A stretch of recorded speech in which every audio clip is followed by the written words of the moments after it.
Hey, what's up everyone? You're gaming Roblox and you're gaming Roblox official today.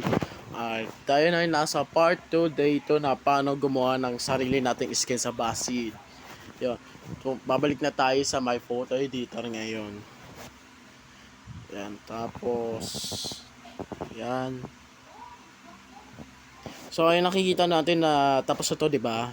'Di ba, guys? Yes, tapos na to.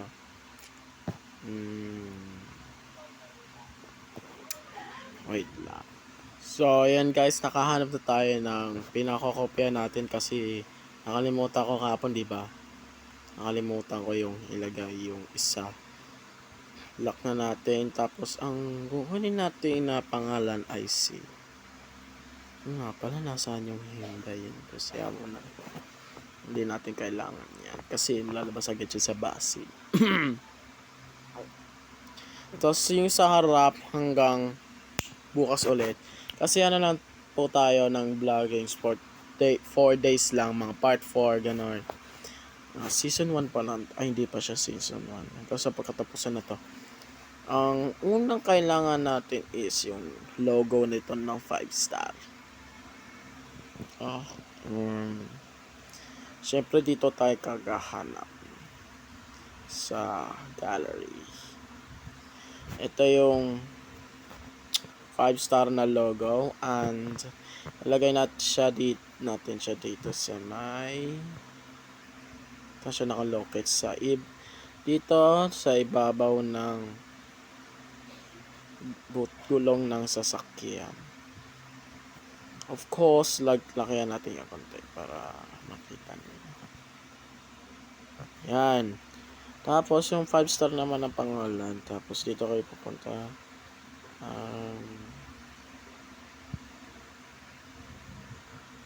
Asisin ko ang ating kulay.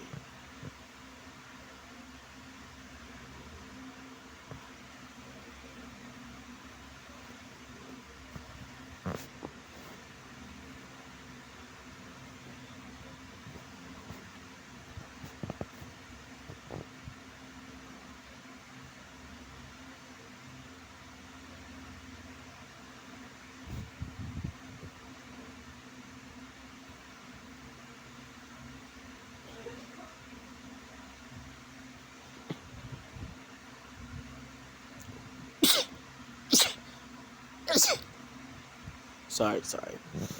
Simple lang. White. Yan.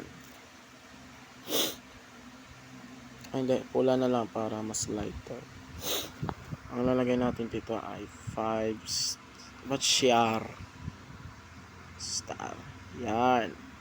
So, i-click natin yung apply. Saan kayo makakuha? Pindutin yung plus dito. Maano may parang double T na yun. Tapos, palitan lang natin konti yan. Tapos, patay dito natin siya dito sa gilid. Paliit na lang kaya natin yung 5 star kasi tingnan na guys. Laki masyado. Dito tayo. Now, yan. Yan, sakto na siya. Sakto talaga siya guys. Of course, yung same pa rin, i-duplicate nyo dito. Okay, tapos, ito ilagay. Saan natin siya nilagay?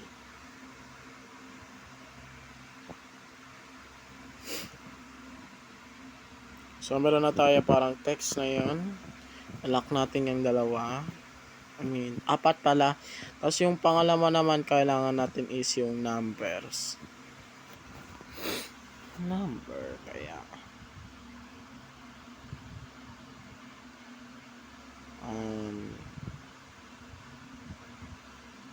Kung saan tayo talaga na number. Sige, ganito na lang yung sarili ko number. 2010 is my born month. Yan. Tapos, ilagay natin siya dito. Sa may ilalim nan. Sa dito.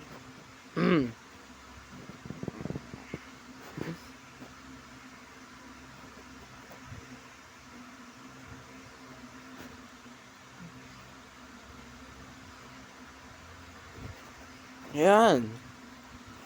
Tapos i-duplicate nyo na lang. And ilagay natin siya dito yung sa place na niya na kung saan ko nilagay. Okay, mali ko. Okay, mali to. Ayan. Pagkatapos ay lock nyo itong dalawa. Short video lang to sa shorts. Or pwede sa ganun lang.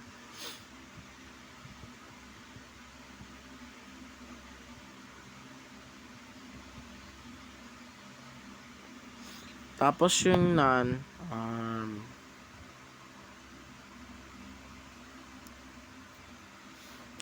kailangan natin kaya ng bintana na mas blue na blue siya. Kung saan tayo makakuha na ng corte na blue ganun.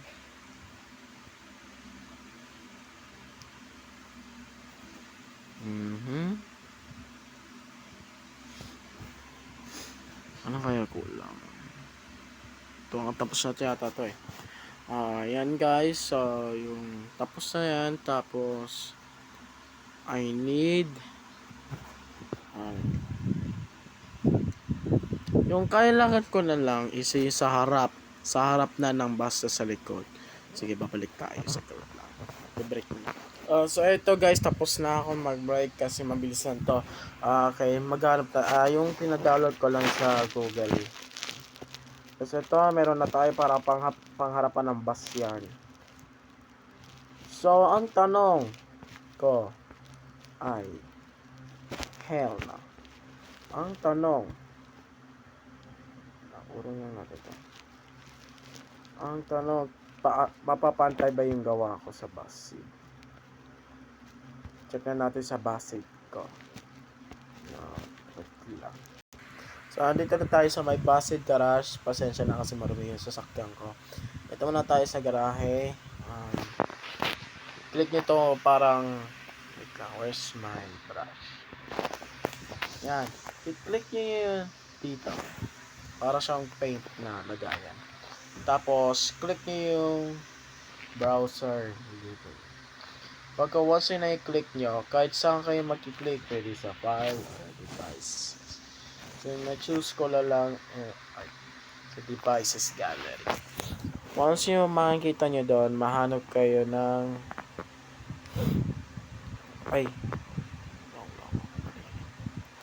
pinagawa nyo sa photo editor. Tapos i-click nyo to, titingnan nyo kung pantay ba yung bus natin na pinagawa.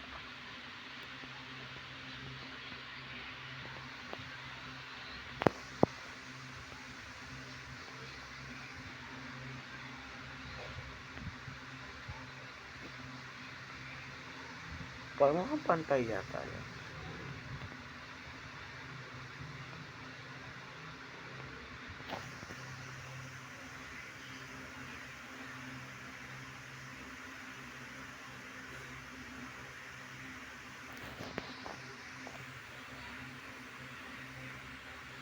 At dito na lang sa harap yung lalayin ko lang dito hanggang dito sa ilalim ng mga lights. Okay. Tapos doon naman sa likod, diba yung nakita ko ng back. Yes, hanggang dito sa may ilalim na. So yun, babalik na tayo sa may pinagkakagawa natin.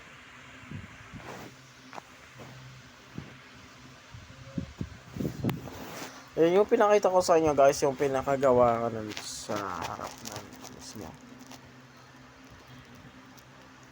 Oo nga no. Kaya pala hindi pantay, tingnan may isa. Uulit ko na naman to kasi ulitin na naman. Hanggang Lunes pa. So yung ngayon sa harap tayo ng paglalagay ng bus.